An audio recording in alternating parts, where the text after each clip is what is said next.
sua glória. Derrama a sua glória, Senhor. Derrama o seu amor. Derrama a sua graça, Senhor. Por isso, queridos, nós convidamos Jesus, o Rei dos Reis, com uma salva de palmas, porque Jesus está aqui. Bem forte, bem forte, bem forte. Bem forte, exalte a Ele. Ele é o Rei dos Reis, o Senhor dos Senhores. Amém. Eu quero agradecer quem nos visita aqui pela primeira vez. Sejam bem-vindos, meus irmãos. Deus abençoe a cada um de vocês, com a graça dEle, com o amor dEle. Quem mais? Seja bem-vindo, querido. Que o amor de Jesus, o poder dEle, seja contigo, sejam com todos nós. Amém? Tem mais um recado. O nosso apóstolo, pastor Kelsey para os íntimos, a pastora Rosângela, bem-vinda novamente, pastora Rosângela. Que a graça do Senhor, Kelsey. Amém, meu Deus. Aleluia, glória a Deus. Boa noite, queridos. Graça e paz. Vocês podem sentar? Acho que dá para sentar, né? Depois nós voltamos com tudo aí.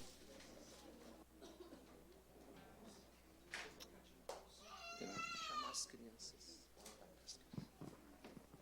Tem mais um recadinho. Eu vou chamar todas as crianças para virem aqui na frente. E nós vamos... Você aí sentado... Estenda as suas mãos para as crianças, que daqui a pouco elas chegam. Vem aqui, vem aqui. Vem aqui, ó. Isso. Johan? Quero. Muito obrigado, você é muito gentil. Depois eu vou deixar guardadinho aqui. Venham, crianças. Martin. Venha. Venham todos. Vem aqui, ó. Então levante as suas mãos para cá. Vamos abençoá-los, que eles vão para a salinha. E que Deus esteja falando ao coraçãozinho delas, se revelando a cada dia. Jesus diz: deixai vir a mim as crianças, seja como uma criança. Eu vou ficar de joelho já. Conseguir levantar.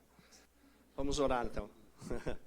Senhor Jesus, muito obrigado pela vida das nossas crianças, nossos filhos, nossas filhas. Que o Senhor esteja se revelando, Senhor, através da vida das professoras que vão estar ministrando ao coraçãozinho delas. Em nome de Jesus, amém.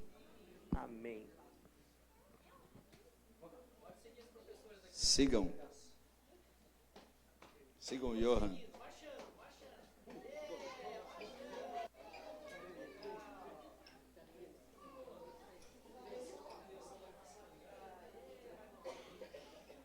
Glória a Deus. Vai ser pequena aquela sala. Oh, Jesus amado. Que Deus guarde as professoras ali, né? Amém, queridos? Boa noite mais uma vez. É uma honra podermos estar com vocês. Parabéns aí pelo fervo aí, né? Pela igreja buscando ao Senhor. Obrigado. Essa aqui é minha parceira, sempre traz uma aguinha boa para mim. E para nós é uma alegria, né? Estarmos aqui mais uma vez, como igreja, né? Somos lá de Curitiba, trazemos aí, né, o abraço dos curitibanos para vocês, né? E estamos aqui, firmes.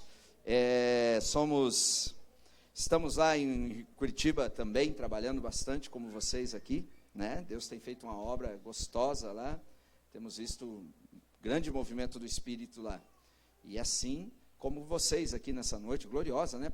Pô, uma adoração, a presença de Deus aqui. Glória a Deus. Vamos manter esse ambiente, amém? Tente não se distrair, tente não perder essa atmosfera. Vamos permitir que a palavra de Deus entre e que nós possamos fazer dessa noite uma noite milagrosa. Amém? Glória a Deus. Quero Pedro e a Evelyn estar aqui com a gente, né? O Pedro lá de Curitiba, a Evelyn, são parceiros nossos. Está aqui, né? O Gui e a Sabrina já eram nossos, agora estão na praia, né? Só surfando, vida boa, né?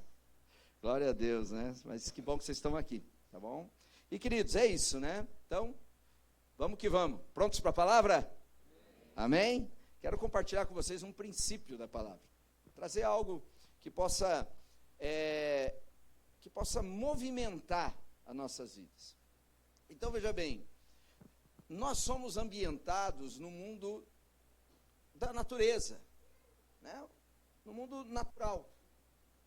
Então, a gente, porque nós estamos nesse ambiente natural, as coisas naturais para nós fazem todo sentido. E elas, por nós estarmos nesse ambiente natural, ok? Tudo que foge desse ambiente, dessa natureza que nos envolve, né, que sai do natural, é sobrenatural. Ok? Só que nós temos um pezinho atrás com as coisas sobrenaturais. A gente é meio medroso com as coisas sobrenaturais. E também a gente é meio preconceituoso com as coisas sobrenaturais. Então nós não sabemos lidar com o ambiente sobrenatural, porque nós estamos ambientados no natural, nós vivemos o natural. Agora, se você abrir um pouquinho a tua mente e refletir um pouquinho em questões básicas, você vai perceber que Deus, Ele está acima do natural. Então Ele é um sobrenatural. Amém ou não? Vocês concordam comigo?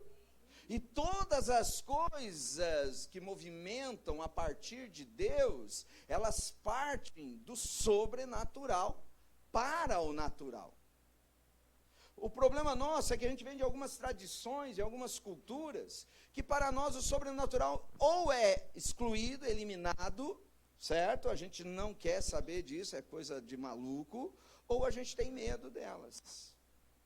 Então, por exemplo, vamos imaginar que se aparecesse um anjo aqui agora, talvez 70% sairia correndo daqui de dentro, né? E os outros 30%, né, desmaiariam aqui, né? É porque a gente não está acostumado com isso. Agora, quando você olha para a Bíblia, o movimento sobrenatural era constante. Tudo é sobrenatural.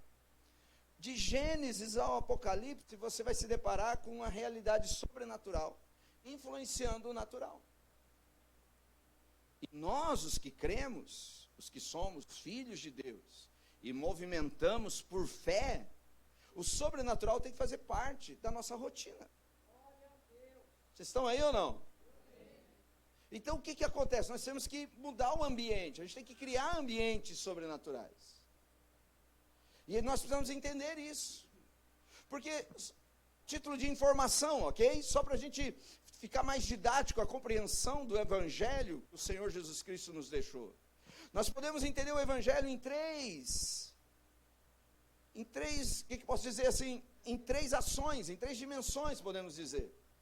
Porque nós vamos ter o Evangelho da graça, que é o Evangelho da aceitação, onde por causa de Cristo eu fui aceito, eu sou bem-vindo.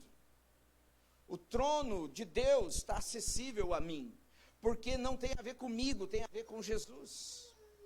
Tem a ver com o sacrifício da cruz, tem a ver com o preço que foi pago, e eu simplesmente de graça recebo.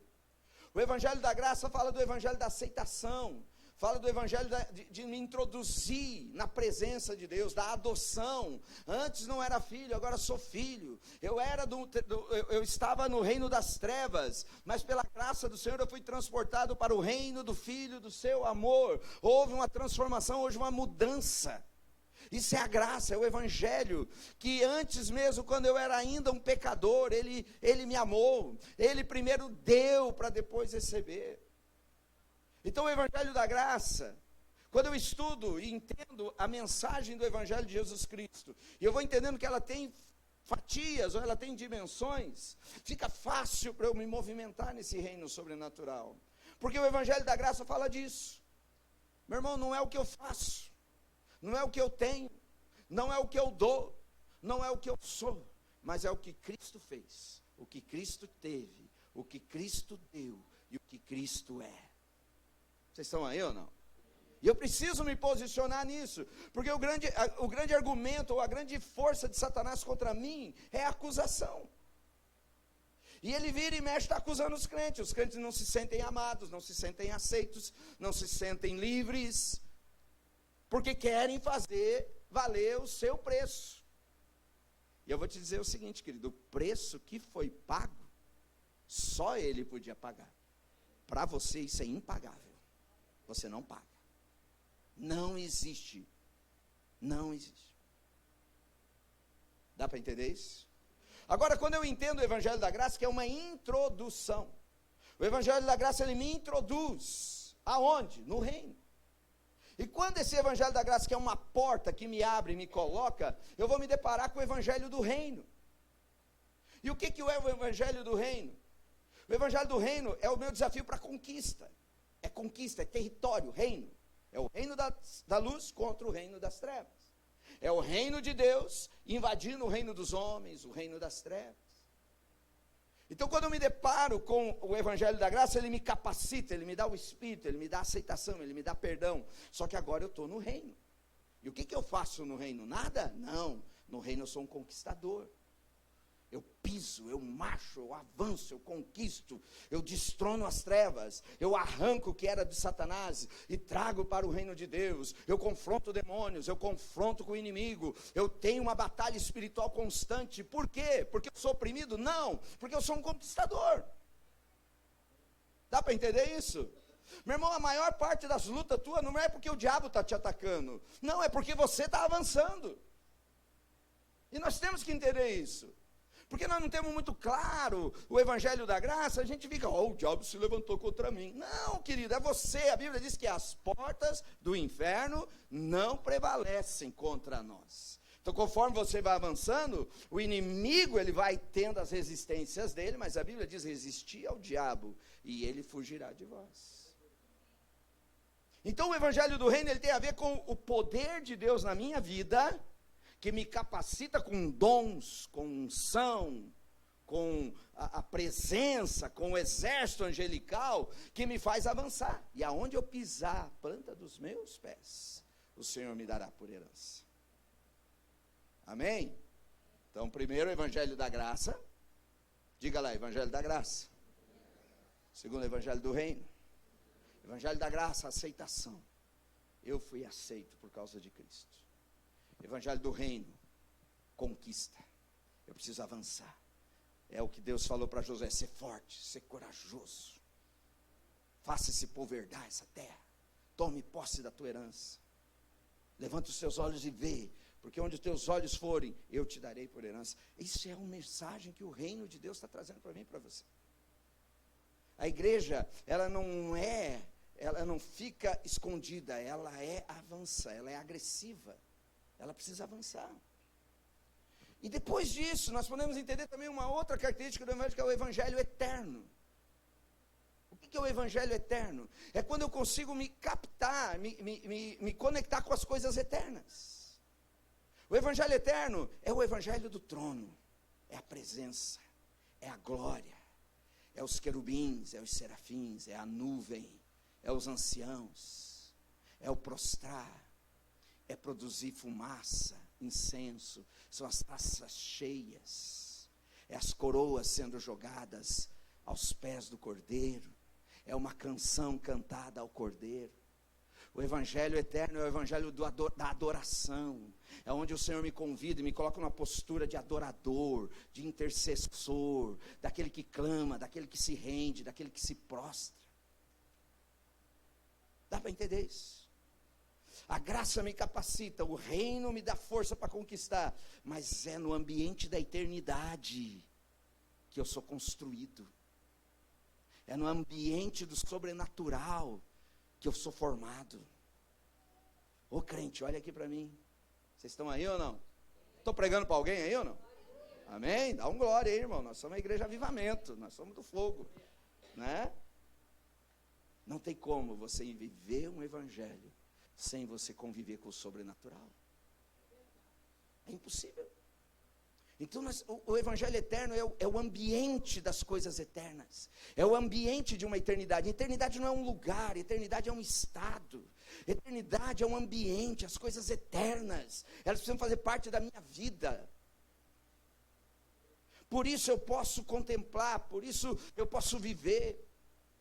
É o que aquela canção diz, né? O que é que os anjos vêm, que os fazem se prostrar? Isso é um ambiente da eternidade. E nesse ambiente da eternidade é onde eu começo a conviver com o sobrenatural. E olha aqui, meu irmão, quando nós nos conectamos nesse ambiente, aí começa a fazer sentido muitas coisas. Eu começo a me movimentar. Aí as coisas começam a acontecer no ambiente da fé, da esperança, do amor. Amém? Vocês estão aí ou não? E eu quero trazer esse ambiente, trazer para você, né, como usar esse ambiente, como se mover nesse ambiente, pegar um exemplo bíblico para a gente poder praticar essas coisas. O apóstolo Tiago, ele diz assim, não seja somente ouvinte, mas seja praticante. Jesus falando uma parábola, né, ele diz assim, aquele que ouve as minhas palavras e as pratica. Eu compararei a um homem que edificou a sua casa sobre a rocha. Então, o Senhor Jesus nos convida aqui a viver uma prática. Mas a prática não é simplesmente decorar a Bíblia. A prática não é simplesmente andar numa regra. Mas a prática é se conectar com as coisas dEle, com o coração dEle, com o ambiente dEle. Amém? Vocês estão aí ou não? Meu irmão, eu tenho uma notícia para você. E uma notícia boa. Daqui uns dias, e eu acredito que não muitos dias depois desse, todos vocês aqui, todos nós aqui, vamos ressuscitar.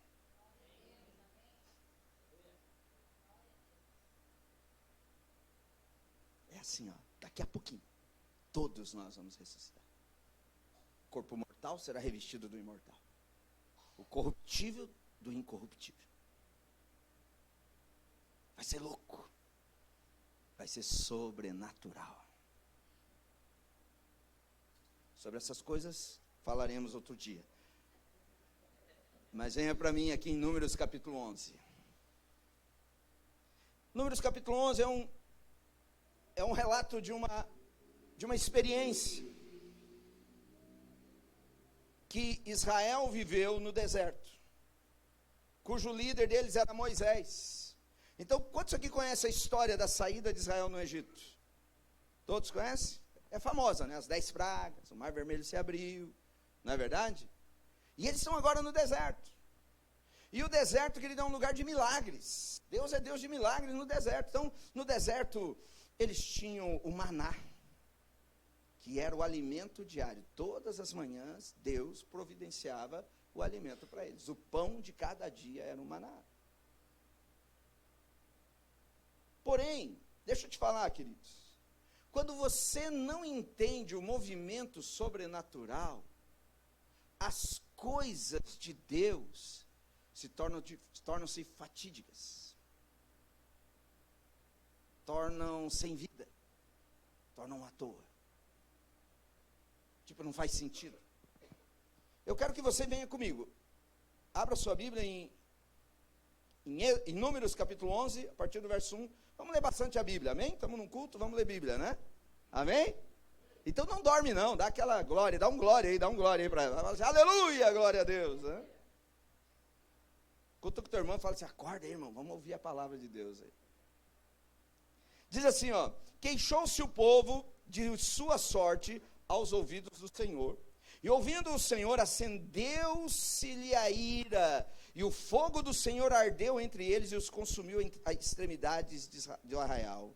Então o povo clamou a Moisés, e orando esse ao Senhor, o fogo se apagou, pelo que chamou aquele lugar de Taberá, porque o fogo do Senhor se acendera entre eles. Versículo 4. E o populacho que estava no meio deles veio a ter grande desejo das comidas do Egito, pelo que os filhos de Israel tornaram a chorar e também disseram, quem nos dará carne a comer? Lembramo-nos dos peixes que no Egito comíamos de graça. dos pepinos, dos melões, dos alhos silvestres, das cebolas, dos alhos. Meu Deus, quem tem saudade de alho? Mas está aí, né? Cada um com as suas manias. Versículo 6. Agora, porém, seca-se a nossa alma, e nenhuma coisa vemos senão este maná.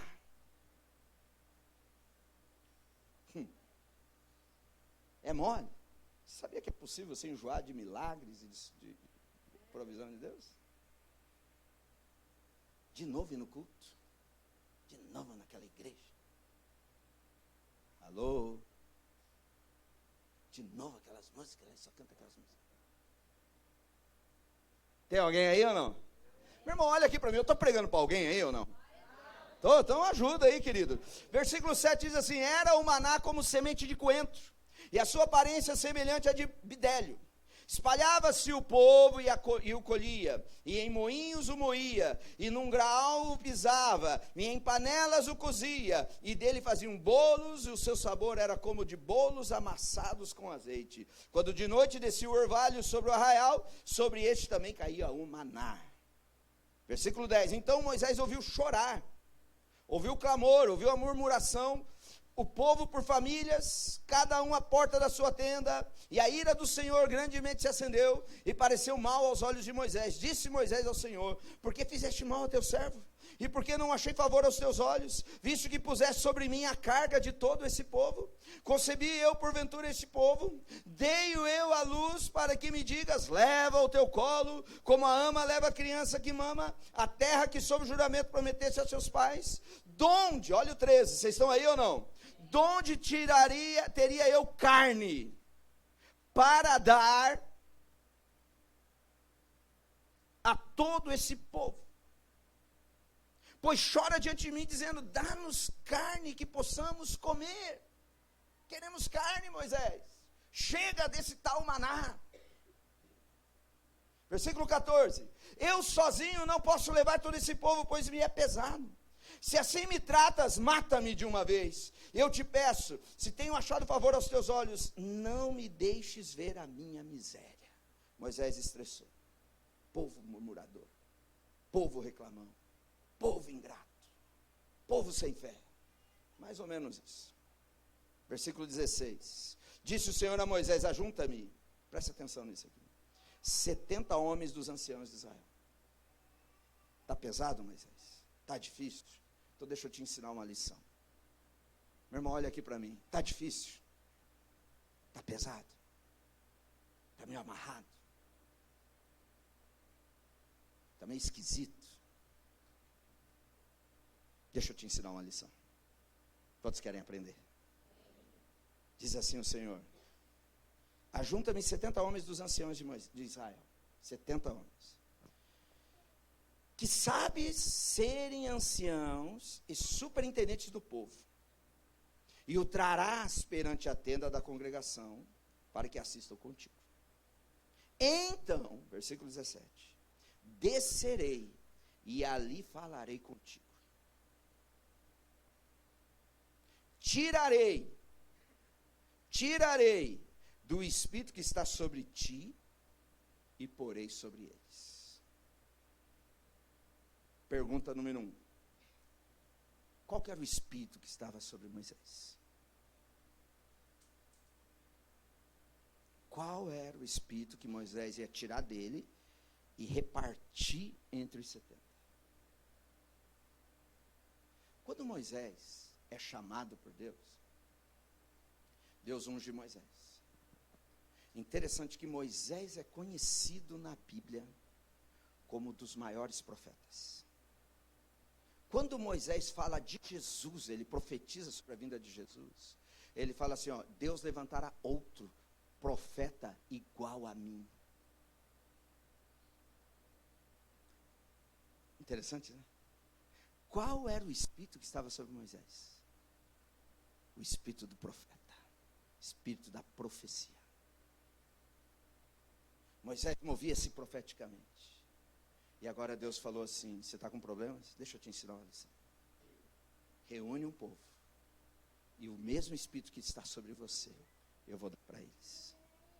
Que espírito era? O espírito da profecia. Preste atenção, vamos continuar lendo.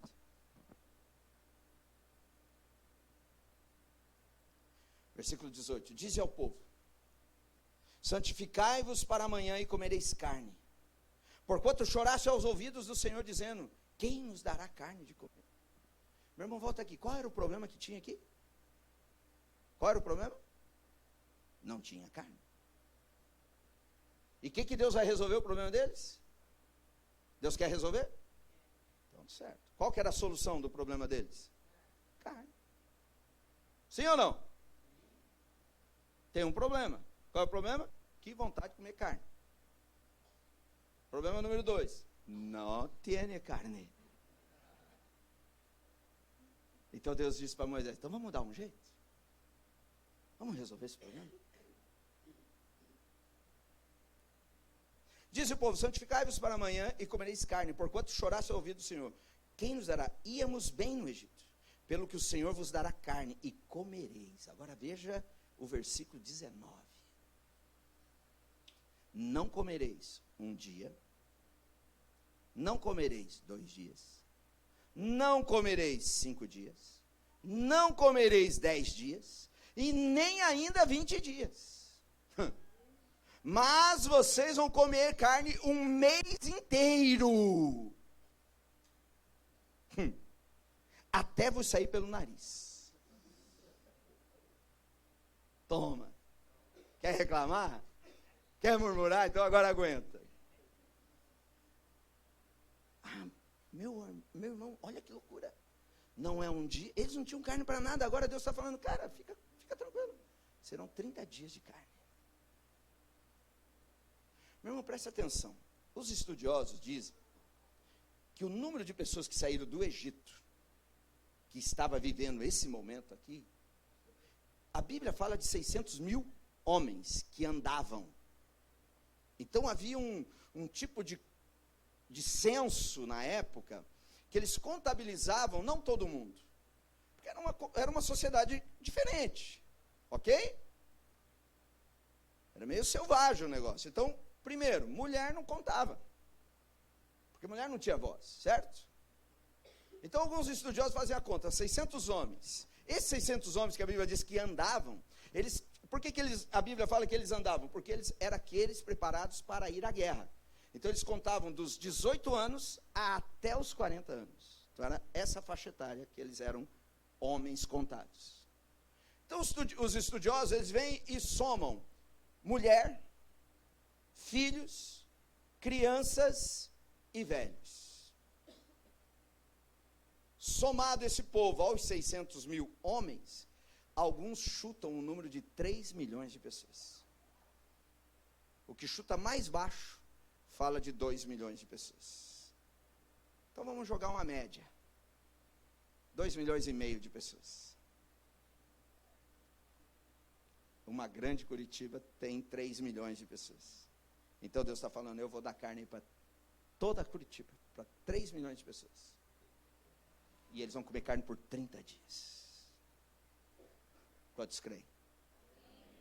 Meu irmão, olha que loucura. Ambiente sobrenatural. Você está com uma doença, está com uma dor, e Deus fala: eu vou curar. Você fala: cura nada.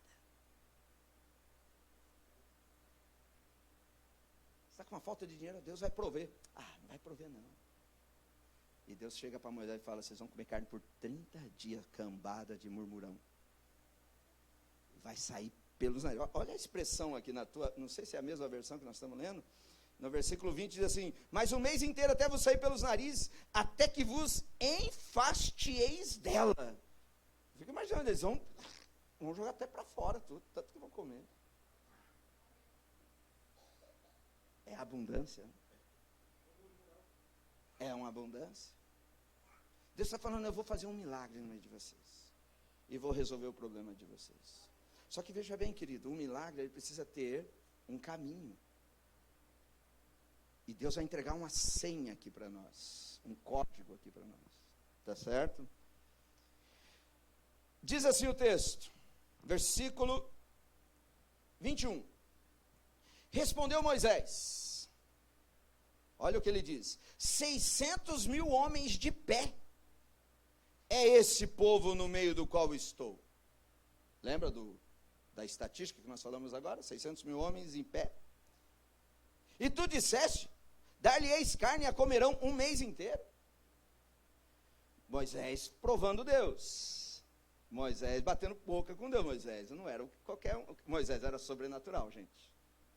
Moisés, a Bíblia diz assim, quando Miriam e Arão ficaram com inveja de Moisés. Vocês conhecem essa história? Que Miriam e Arão começaram, Moisés está falando que Deus só fala com ele. Mas Deus fala com nós também. Nós sabemos. Aí Deus vem para os dois e fala, vocês, eu falo por meio de sonhos e visões. Mas com meu amigo Moisés, eu falo face a face, como quem fala a um amigo.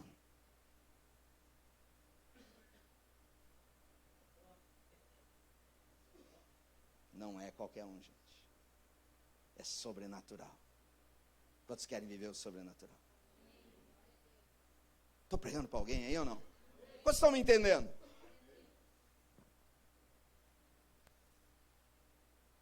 Moisés começa, matar-se-ão para eles rebanhos de ovelhas e de gado que lhes bastem? Ou se ajuntarão para todos eles os peixes do mar para que lhes bastem? Moisés está assustado com a proposta. É muita gente. É muita gente.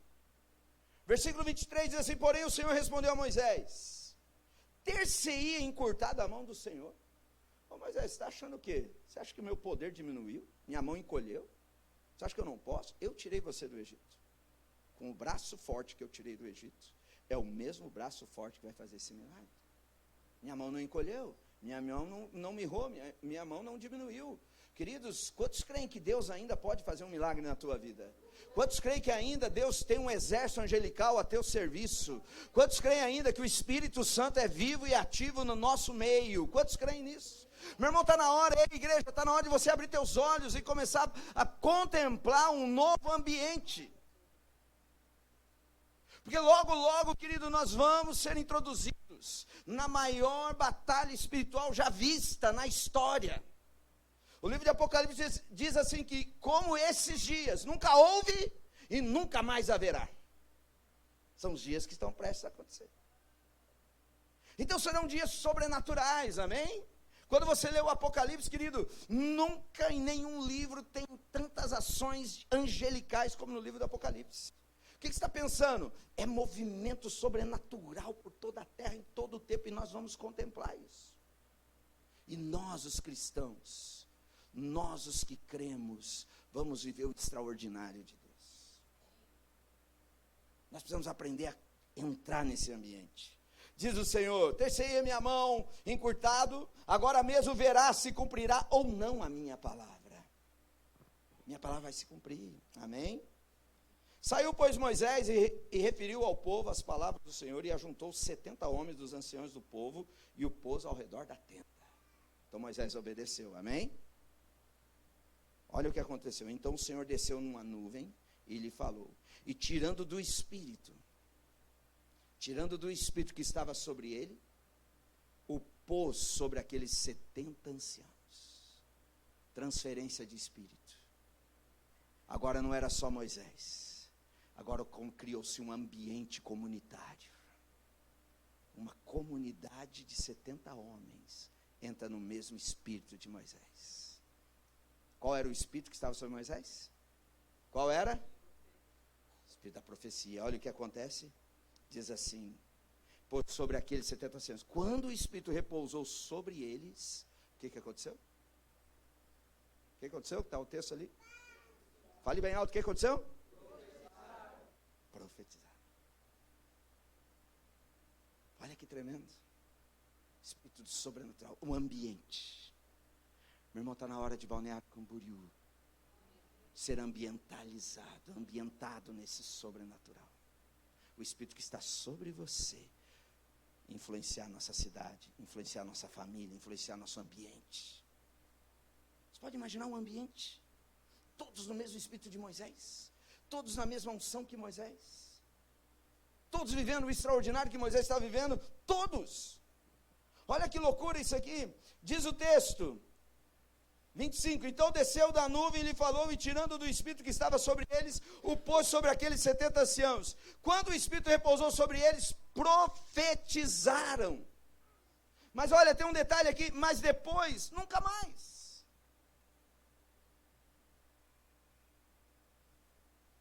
Segunda pergunta aqui da nossa conversa. O que eles profetizaram?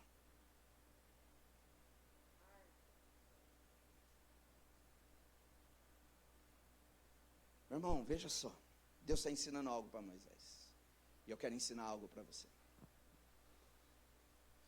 Toda promessa de Deus, toda ela, tem que ter um gatilho para ativar ela. Toda promessa que Deus tem para a tua vida, você precisa ativar ela por um gatilho. Você tem que acionar ela. Caso contrário, ela não se cumpre. O que eu conheço de crente, que recebe palavra profética, que recebe promessa, e sempre vive na mesma história. Sempre na mesma história. Sempre no mesmo ciclo. Sempre vivendo as mesmas coisas. Ô meu irmão, você é crente. E a Bíblia diz que na vida do crente, ele vive em novidade de vida. Coisas novas se fazem nas nossas vidas, querido. Eu não sou o mesmo de 2021. Você conheceu o Kelsey de 2021, agora você tem que vir conhecer o Kelsey de 2022, porque Deus faz coisas novas. Os meus gigantes do século passado não são os mesmos gigantes desse século. A minha história, ela passa por mudança, ela tem que ser assim, renováveis. A Bíblia diz que Deus é um Deus de renovação, as misericórdias dele se renovam todos os dias, cada manhã. Tudo se faz novo em nós. Não somos perfeitos, como diz o apóstolo Paulo, mas estamos andando para o alvo. Então as coisas têm que ficar para trás, tem coisas que tem que ficar para trás, meu irmão. O apóstolo Paulo diz assim, deixando as coisas que para trás ficam. O que fica para trás? Coisas velhas, hábitos antigos, pecados de outrora, mentalidade de escassez, cultura mundana, tem que ficar para trás, porque eu sou novo a cada dia. Vocês estão aí ou não? Esse negócio de eu te encontrar e você sempre com os mesmos pedidos de oração, você mesmo, sempre com a mesma história, você sempre mesmo com os pés de guerra, você sempre com os mesmos inimigos, você sempre com os mesmos pedidos de oração. Já viu que tem irmão que você olha para ele, ele vai pedir oração, você fala, quer que eu diga qual que é o teu pedido? Já decorou o pedido de oração do irmão? Sempre é o mesmo. Por que não muda? Por que tem gente que não muda? Porque não aprendeu a ativar a promessa. E a gente tem que aprender, querido. São coisas sobrenaturais. Deus nos chama para mudança, Deus chama para novidade de vida. A Bíblia diz que nós somos de glória em glória, transformados até ficarmos à imagem dele. É de glória em glória. É importante eu te encontrar hoje. Te encontrei o ano passado e hoje te encontrar. Nossa, como você mudou. Olha para o teu irmão lá e fala, nossa, como você mudou, você está mais magro. Aí, ó, viu? Ah, ficou feliz, né? Eu vim motivar você, né? Vem te dar esperança. Mas percebe? Quantos estão me entendendo aí? Ô meu irmão, olha aqui para mim, eu estou pregando para alguém aí ou não? Qual é a mudança? Qual é a promessa que se cumpre na tua vida? Tudo se faz novo. Esse é o extraordinário do reino de Deus. Estamos sempre sendo transformados. Se não tem transformação, querido, você está com um probleminha grave. Olha aqui para mim, vou te dar um conselho. Procure teus pastores depois. Você está com um probleminha sério. E você precisa resolver esse problema. Porque problemas crescem. Não é assim? O problema que você deixa para lá, eles crescem. Você não pode ignorar problemas. Porque o problema cresce. E quando ele cresce, ele te engole. Querido, tem situações da nossa vida que o problema passa a ser a nossa identidade. A Bíblia diz que Esaú, quando ele vendeu o prato de vendeu a primogenitura pelo guisado, a Bíblia fala que aquele guisado que Jacó fez era vermelho. Era uma sopa vermelha, tá vendo? Uma sopa de tomate, né? De beterraba, sei lá o que era aquele troço vermelho.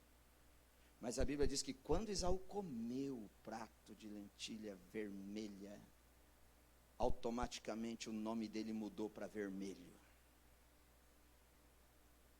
Agora ele não era mais Esaú, agora ele é Edom, ou vermelho. Ele comeu e aquilo, a identidade dele foi absorveu aquele prato. Então eu vou te dizer o seguinte, tem coisas na nossa vida que passam a ser a nossa identidade. Eu conheço pessoas que se envolveram com adultério, e até hoje, quando olho para ele, falam, aquele é adúltero. Eu conheço pessoas que tiveram um problema tão sério de caráter, que quando falam dele, falam, aquele caloteiro lá. Você percebe? Comeu e se tornou igual. Vocês estão me entendendo? Comeu e absorveu a identidade daquele mal.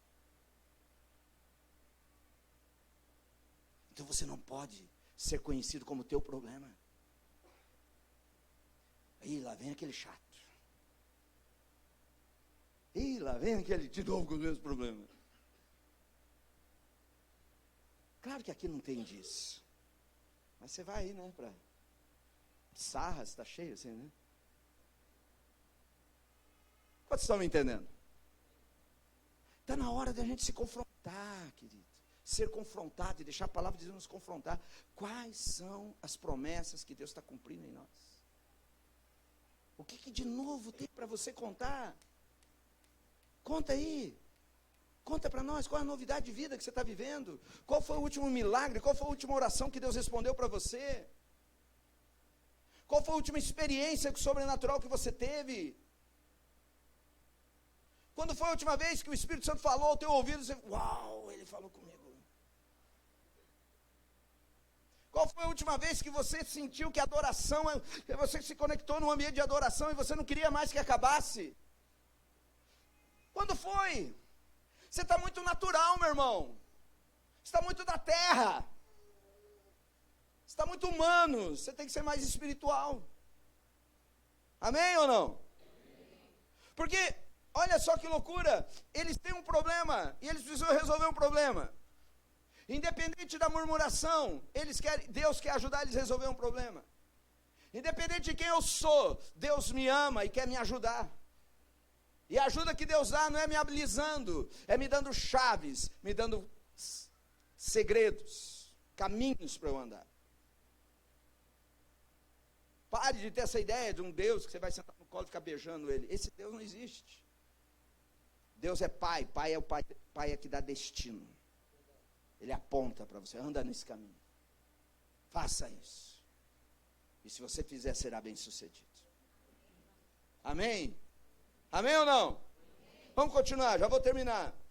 Diz assim o 26, lembre como que é o ambiente, saiu o Espírito de Moisés e influenciou aqueles 70 anciãos, e todos profetizaram, todos, amém? Todos. Porém, no versículo 26, no arraial ficaram 2 homens, um se chamava Eldade e o outro Medade. Repousou sobre eles o Espírito também.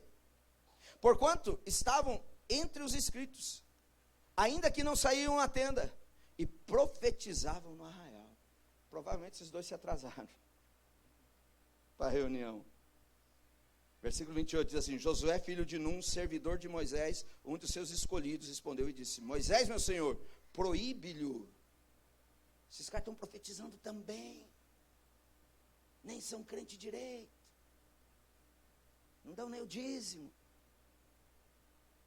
Moisés, no versículo 29, diz assim, porém, Moisés lhe disse, tens tu ciúmes por mim? Tomara todo o povo do Senhor fosse, que o Senhor lhes desse seu Espírito.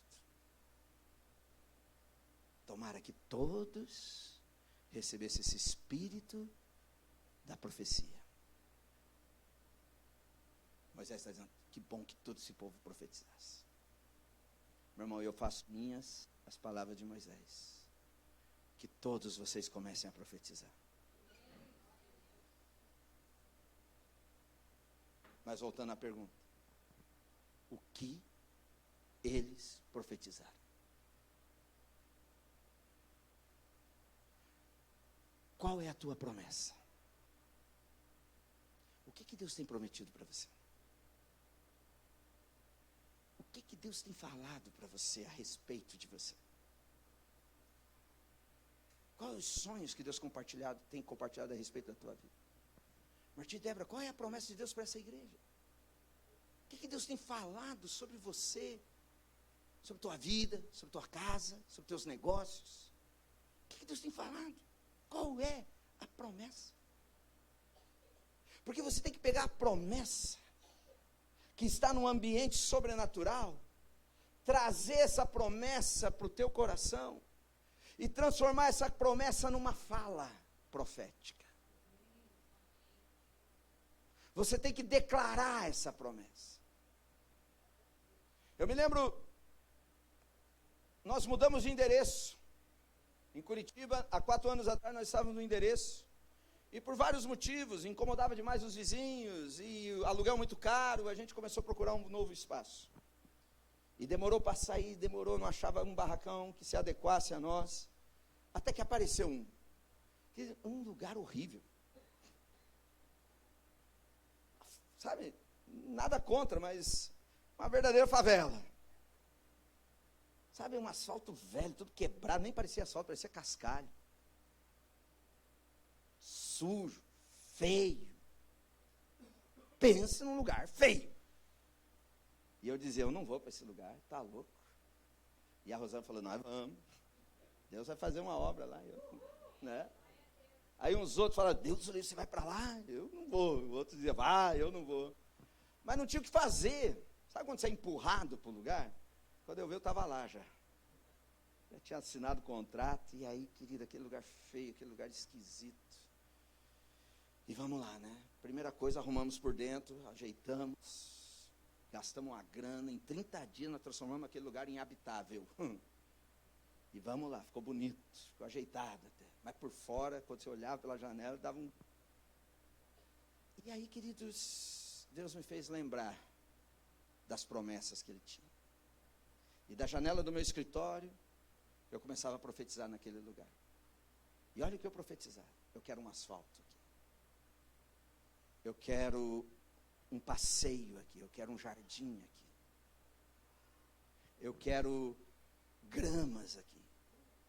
Quero luz aqui. Olha como era terrível o lugar.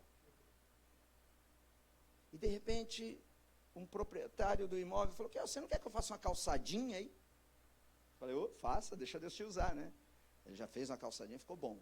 Mas o lugar era horrível, gente. Pra você ter uma ideia, tinha um buraco, que às vezes os irmãos, meio barbeiro, ia estacionar o carro, caiu com o carro dentro do buraco. A Rafa caiu várias vezes com aquele carro dela dentro do buraco. E daquele buraco era um esgoto. Então, às vezes, estava andando, saiu uns ratos. Privilegiado aquele esgoto, cara. Uns ratos abençoados saíram de lá.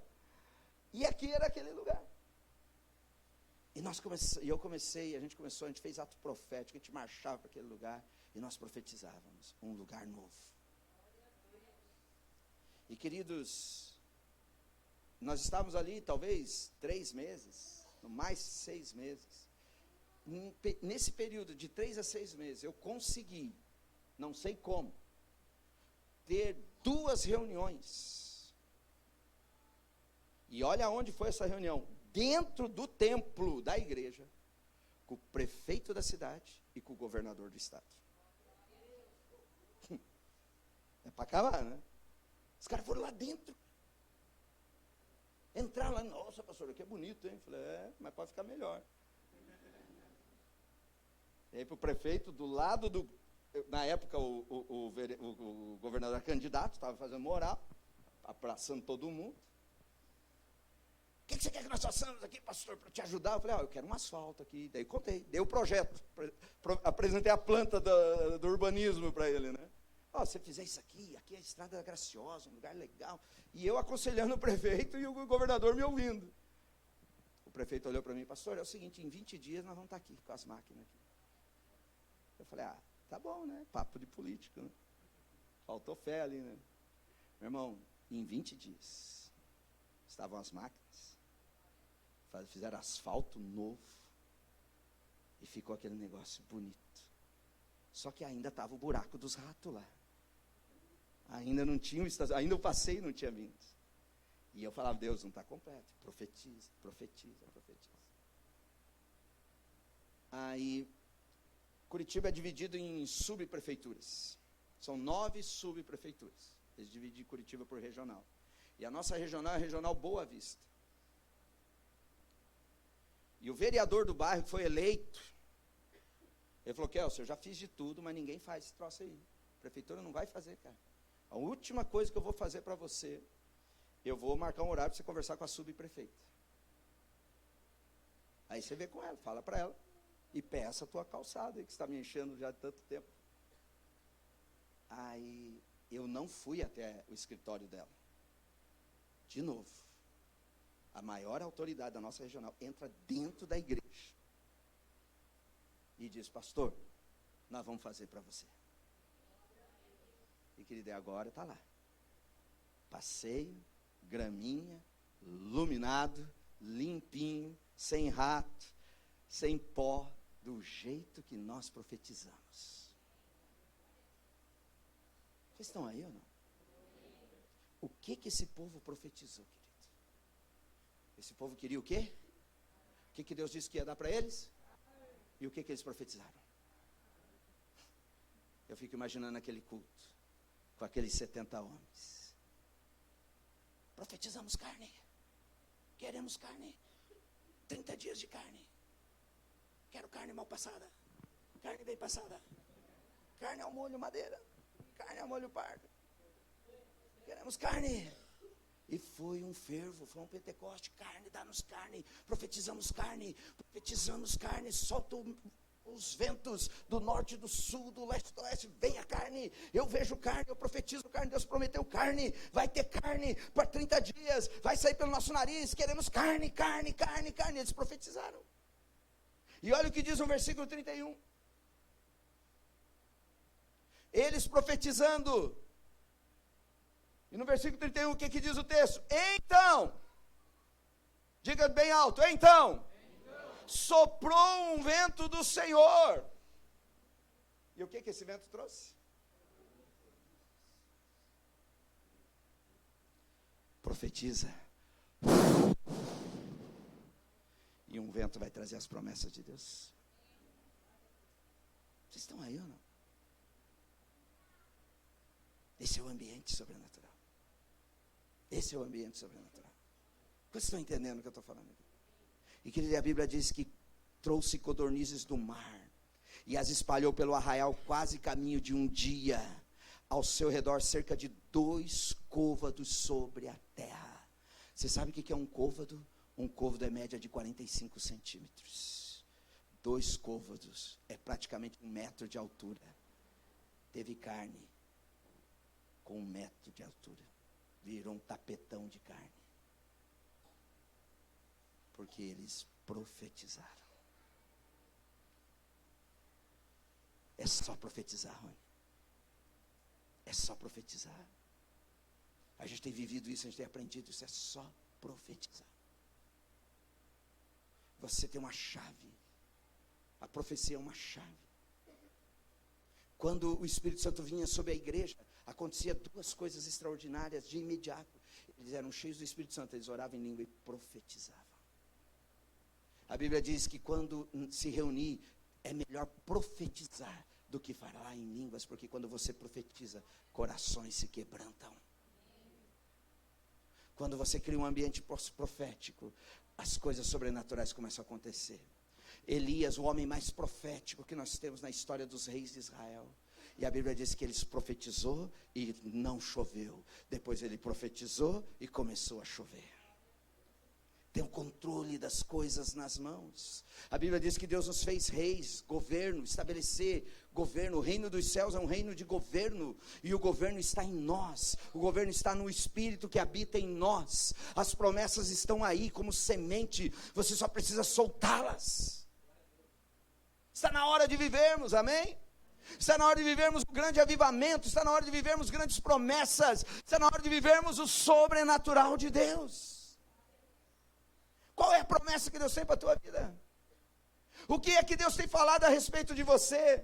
E você está murmurando, dizendo que não vai acontecer. Você está cansado, dizendo, mas não acontece. Você está desistindo porque você acha que a tua vida continua a mesma. E está continuando, e vai continuar a mesma, enquanto você não se levantar e assumir o governo e dizer, eu vou profetizar. Porque isso muda ambientes. Amém? Vocês estão aí ou não? Está na hora de nós olharmos para as circunstâncias e declarar promessas de Deus. Isso não tem a ver com positivismo. Isso não tem a ver com pensamentos positivos. Tem a ver com chaves sobrenaturais. Amém, queridos?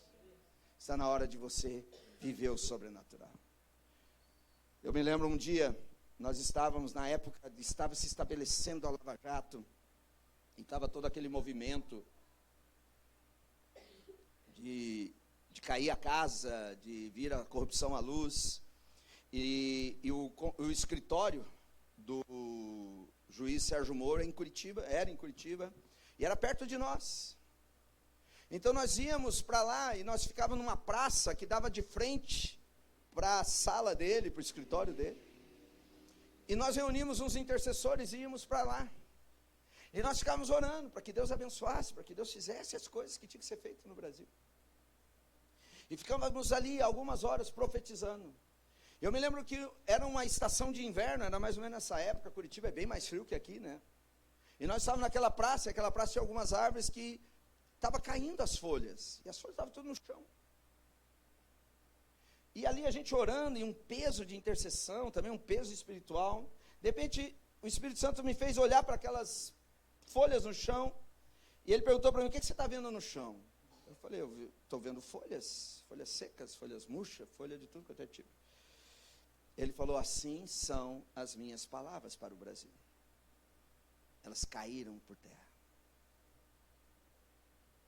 E eu olhei e falei, e agora? O Espírito Santo falou, você precisa levantar as palavras que eu tenho para essa nação. Porque as minhas palavras não podem cair por terra. Eu me lembro que no ato profético a gente convocou, convertei, passei a visão para o pessoal. E eu me lembro que nós nos abaixávamos e pegávamos aquelas folhas, queridos, como se fossem as palavras que Deus tinha, as promessas que Deus tinha para o Brasil. E nós começávamos a lançar essas folhas para cima. E foi bonito porque Curitiba venta, e aí um vento vinha e batia naquelas folhas secas, e o vento levava elas assim. E foi legal, né? Fez sentido daí, porque parecia que Deus estava concordando com aquilo e levando aquelas folhas para o alto. E a gente profetizava aquilo todos os dias. E até hoje Deus fala comigo assim, não permita que nenhuma palavra caia por terra. Quantas palavras a teu respeito você deixou que caísse? Porque você deixou de crer nelas. Você esqueceu delas. Você desacreditou nelas. Você se perdeu nelas. E você é um profeta. É com você a palavra que está. Está na hora de você se levantar, amém? Eles profetizaram uma vez. E foi suficiente para que um vento soprasse. E trouxesse as promessas. Deus quer trazer promessas nessa noite. Promessas para a tua casa, para essa igreja, para a tua vida, para os teus negócios. Um vento. Quando eu estava em Pentecoste, a Bíblia diz que eles ouviram o som de um vento impetuoso. Sabe o que aquele vento trouxe? A promessa de Deus. Quando Moisés estava encurralado de fronte do Mar Vermelho, atrás Faraó com seu exército furioso, Moisés mesmo sem saber o que fazer, Deus fala para Moisés, não fuja, diga ao povo que marche, Moisés levanta o seu cajado, e a Bíblia diz que sopra um vento. E a promessa se cumpre. Eles passam a pé seco por meio de um grande mar. Vocês estão entendendo aí? Vocês estão recebendo essa palavra aqui, queridos? Deus quer soprar a promessa dele na sua vida aqui. Quantos creem nisso? Cadê as tuas promessas, querido? Aonde estão as palavras que Deus tem para a tua vida? Aonde você as tem guardado? O que você fez com tudo que Deus promete para você, cara? Pastores dessa igreja, cadê as promessas de vocês para essa casa? O que vocês têm feito com elas? Querido, como igreja local, nós estamos indo para 8 anos. Como foi difícil se permanecer em 8 anos ali. Mas nós tínhamos promessa. E toda semana nós acionávamos os profetas, nós nos movíamos profeticamente. E sabe o que aconteceu? O vento soprou. E as promessas vieram. E a gente está vivendo dias gloriosos. Deus está mandando, Deus está curando, Deus está transformando, Deus está fazendo. E é assim que Ele faz. Ele não faz porque eu sou melhor que você. Ele não faz porque você é mais bonito que eu. Ele não faz porque você tem mais dinheiro que o outro. Ele faz para aquele que acessa o código. Para aqueles que sabem andar nos caminhos dele. E o código é profetizar. Quantos querem profetizar? Vamos colocar em pé. Aleluia. Quantos recebem essa palavra, querido? Aleluia.